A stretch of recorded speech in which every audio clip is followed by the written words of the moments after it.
అటు దేశంలో ఇటు రాష్ట్రంలో ఉద్యోగాల జాతర కొనసాగుతోంది. ప్రభుత్వ సంస్థల నుంచి జాబ్ నోటిఫికేషన్స్ రిలీజ్ అవుతున్నాయి. వేల సంఖ్యలో ఉద్యోగాల భర్తీ ప్రక్రియ కొనసాగుతోంది.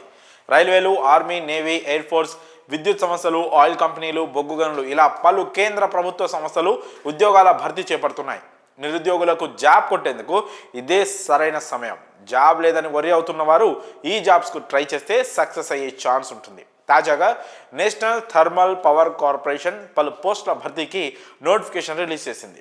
ఈ రిక్రూట్మెంట్ ద్వారా మొత్తం 50 సేఫ్టీ ఆఫీసర్ పోస్టులను భర్తీ చేయనున్నారు. మరి మీరు నిరుద్యోగులుగా మిగిలిపోకూడదంటే ఈ జాబ్స్ను అస్సలు వదలకండి. కేంద్ర విద్యుత్ సంస్థల్లో జాబ్ కొట్టే ఛాన్స్ను మిస్ చేసుకోకండి. సెంట్రల్ జాబ్స్ కోసం ట్రై చేస్తున్న వారు, ఎప్పటి నుంచో జాబ్స్ కోసం ప్రిపేర్ అవుతున్న వారు ఈ జాబ్స్కు అప్లై చేసుకోండి.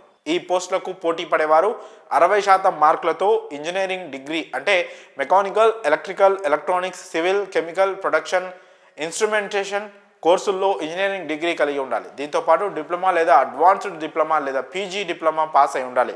అభ్యర్థుల వయసు 45 ఏళ్లు మించి ఉండకూడదు. ఎస్సీ, ఎస్టీ అభ్యర్థులకు 5 ఏళ్లు, ఓబీసీ అభ్యర్థులకు 3 ఏళ్లు వయో సడలింపు ఉంటుంది. ఈ ఉద్యోగాలకు అభ్యర్థుల విద్యార్హతలు, అప్లికేషన్ షార్ట్ లిస్టింగ్, స్క్రీనింగ్, రాత పరీక్ష, ఇంటర్వ్యూ తదితరాల ఆధారంగా అభ్యర్థులను ఎంపిక చేస్తారు. ఈ పోస్టులకు ఎంపికైన వారికి నెలకు 30,000 నుంచి 1,20,000 వరకు జీతం ఉంటుంది. దరఖాస్తు ఫీజు 300 చెల్లించాల్సి ఉంటుంది.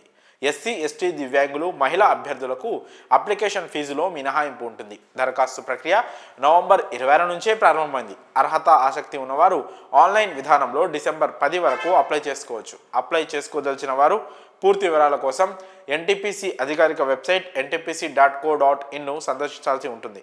ఇంజనీరింగ్ డిగ్రీ ఉన్నవారు ఎన్టీపీసీ సేఫ్టీ ఆఫీసర్ ఉద్యోగాలను మిస్ చేసుకోకండి. నెలకు 1,20,000 వరకు జీతం ఉండే ఈ జాబ్స్ను సాధిస్తే లైఫ్లో ఉన్నత స్థాయిలో స్థిరపడవచ్చు. మరి ఇంకెందుకు ఆలస్యం? ఈ పోస్టులకు అర్హత ఉన్న వాళ్ళు వెంటనే అప్లై చేసుకోండి.